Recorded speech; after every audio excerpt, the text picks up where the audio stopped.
दोस्तों ये तो हद ही हो गई, मतलब एक्चुअली में ये तो हद ही हो गई।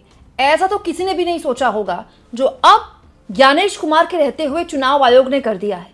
हमारे देश के महान स्वतंत्रता सेनानी, भारतीय सेना के संस्थापक सुभाष चंद्र बोस, नेताजी सुभाष चंद्र बोस, जिन्होंने देश को एक नारा दिया, तुम मुझे खून दो मैं तुम्हें आजादी दूंगा। और उसके बाद भारत के इस महान स्वतंत्रता सेनानी ने न केवल भारत को आजादी दिलाई बल्कि बड़े सम्मान से भारत की सेना की वो नींव रखी जिसको आज भी पूरी दुनिया सल्यूट करती है। लेकिन क्या आप जानते हैं दोस्तों, मुख्य चुनाव आयुक्त ज्ञानेश कुमार के रहते उनका नाम एक और मामले में स्वर्ण अक्षरों में अब लिखा जाएगा, क्योंकि चुनाव आयोग ने अब, गौर से सुनिएगा, चुनाव आयोग ने अब सुभाष चंद्र बोस के परिवार वालों को तक नोटिस भेज दिया है। मतलब सुभाष चंद्र बोस, नेताजी सुभाष चंद्र बोस, महान स्वतंत्रता सेनानी, हमारे आइडल, हमारे हीरो, जो हमारे आने वाली पीढ़ी, हमारी मौजूदा पीढ़ी और आने वाले मतलब अनगिनत सालों तक हमें प्रेरणा देते रहेंगे और हम उनकी कहानियां अपने बच्चों को बताते रहेंगे कि ये थे हमारे पुरखे। उनके परिवार वालों को नोटिस थमा दिया है चुनाव आयोग ने, और उनके परिवार वाले अब कह रहे हैं कि जो कुछ भी चुनाव आयोग कर रहा है वो बिल्कुल भी ठीक नहीं है। दोस्तों आप जानते हैं एसआईआर जिस तरह से अलग अलग राज्यों में हो रहा है, पश्चिम बंगाल सहित, उसको लेकर तमाम तरह के सवाल खड़े हुए हैं। ऐसे लोगों को एसआईआर के तहत नोटिस भेज दिया गया जो महान लोग हैं, जैसे अमर्त्य सेन, नोबेल पुरस्कार विजेता, उनको भी एसआईआर का नोटिस थमा दिया गया। और दोस्तों अब इसी लिस्ट में नाम आ गया है सुभाष चंद्र बोस के पौत्र का। दोस्तों सुभाष चंद्र बोस, जिनके नाम पर मोदी जी बड़ी पॉलिटिक्स करते हैं। दोस्तों मोदी जी अभी कुछ दिन पहले पश्चिम बंगाल गए थे, तब भी सुभाष चंद्र बोस को बड़ा याद कर रहे थे और बता रहे थे कि वो कितने बड़े सुभाष चंद्र बोस के भक्त हैं। उन्हीं सुभाष चंद्र बोस के पौत्र को बाकायदा एसआईआर को लेकर नोटिस थमाया गया, उनके परिवार वालों को नोटिस दिया गया। दोस्तों सुभाष चंद्र बोस के पौत्र हैं चंद्र कुमार बोस। एक वक्त में उन्होंने बीजेपी ज्वाइन भी की थी, लेकिन 2019 में उन्होंने बीजेपी छोड़ दी, क्योंकि इनका ये कहना था कि जो विचार सुभाष चंद्र बोस के हैं बीजेपी उनमें बिल्कुल भी नहीं चल रही। बीजेपी भले ही सुभाष चंद्र बोस को अपना भक्त बताती हो, मोदी जी अपना भक्त बताते हो, लेकिन उनके पौत्र ने बीजेपी ये कहकर छोड़ी कि बीजेपी में सुभाष चंद्र बोस के विचारों की कोई सम्मान नहीं है। दोस्तों अब हुआ ये कि सुभाष चंद्र बोस के पौत्र चंद्र कुमार बोस ने दावा किया है कि उन्होंने और उनके परिवार के सदस्यों ने अपने जनगणना प्रपत्र के साथ सभी इंपॉर्टेंट दस्तावेज जमा कर दिए हैं, और उन्होंने आरोप लगाया कि फिर भी हमें सुनवाई के लिए बुलाया गया है, जिसका कारण बेहद चौंकाने वाला था, क्योंकि मतदान अधिकारियों ने कहा है कि डेटा को जोड़ने में समस्या थी। मैं इसीलिए शिकायत नहीं कर रहा हूं कि मुझे एसआईआर के लिए बुलाया गया था, बल्कि इसीलिए कह रहा हूं क्योंकि पूरी प्रक्रिया अव्यवस्थित और बिना किसी स्पष्टता के है। सुभाष चंद्र बोस के परिवार वालों को फिर से बुला लिया गया है कि उनके फॉर्म में कोई गड़बड़ी है। बाकायदा देखिए लंबा थोड़ा पोस्ट उन्होंने खुद भी लिखा है और क्लैरिफिकेशन दिया है कि वो एसआईआर के खिलाफ नहीं है, एसआईआर होना चाहिए, लेकिन जिस तरह से एसआईआर हो रहा है वो पूरी तरह से अव्यवस्थित है। जय हिंद लिखते हुए सुभाष चंद्र बोस के पौत्र कहते हैं, ना तो मुझसे कोई गलती हुई, ना ही मैंने 2002 के लिंक वाले कॉलम को बिना किसी कारण के खाली छोड़ा। चुनाव आयोग द्वारा 2002 के एसआईआर की दी गई सूची में गणना प्रपत्र भरते समय मेरा नाम नहीं था, इसीलिए मुझे इसे खाली छोड़ने के लिए कहा गया था। बाद में गणना प्रपत्र जमा करने के बाद मेरा नाम 2002 के एसआईआर की दूसरी सूची में पाया गया। मैंने इस जानकारी को अपडेट करने का अनुरोध किया था, लेकिन जाहिर तौर पर संभव नहीं था।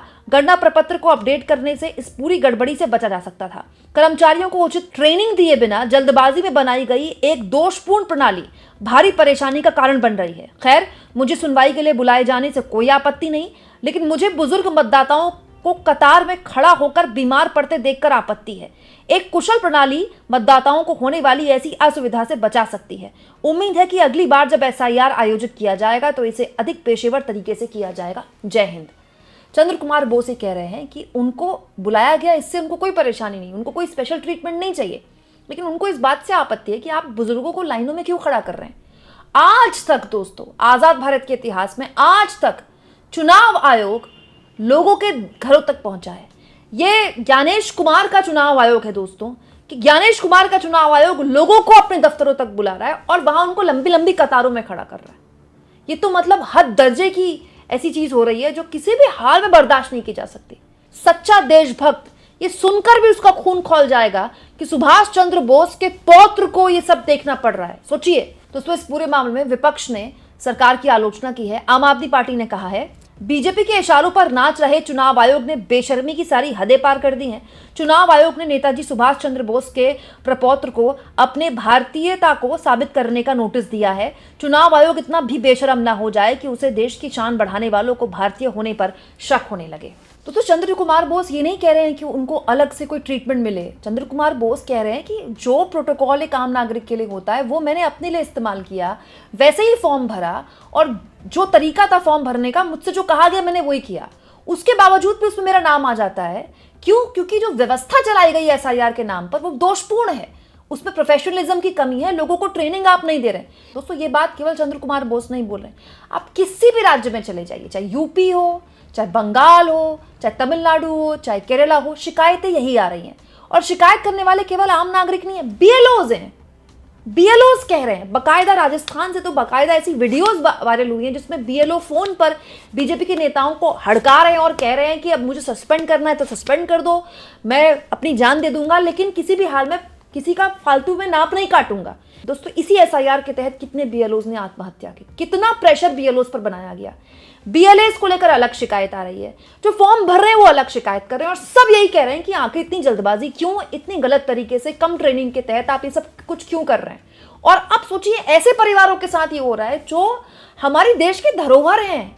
इस बीच सुनिए दोस्तों, 2 दिन पहले कैसे प्रधानमंत्री पश्चिम बंगाल आए थे तो नेताजी को याद करते हुए बता रहे थे कि उनकी सरकार ने नेताजी के नाम को आगे बढ़ाने के लिए कितने प्रयास किए हैं। सोचिए, मोदी जी नेताजी के अपने आप को सबसे बड़े भक्त बताते हैं और ज्ञानेश कुमार नेताजी के परिवार के साथ क्या करते हैं।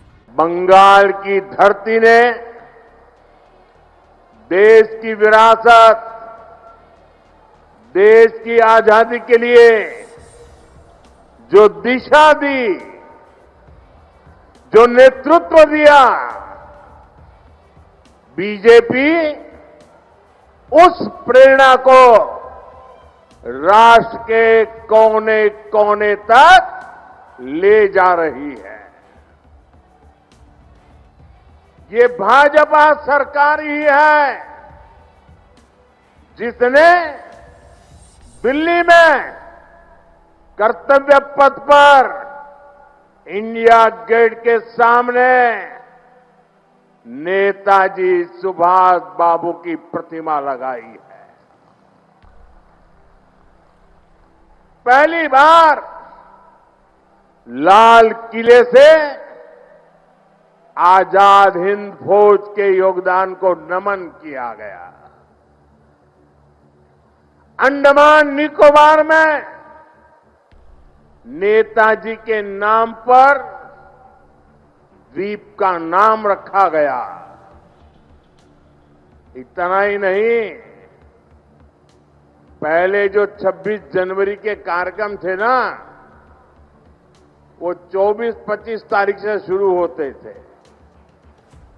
और 30 तारीख को पूरे होते थे। हमने ये कार्यक्रम बदल दिया। हमने अब 23 जनवरी सुभाष बाबू की जन्म जयंती से शुरू किया और महात्मा गांधी की पुण्यतिथि पर पूरा करने का तय किया।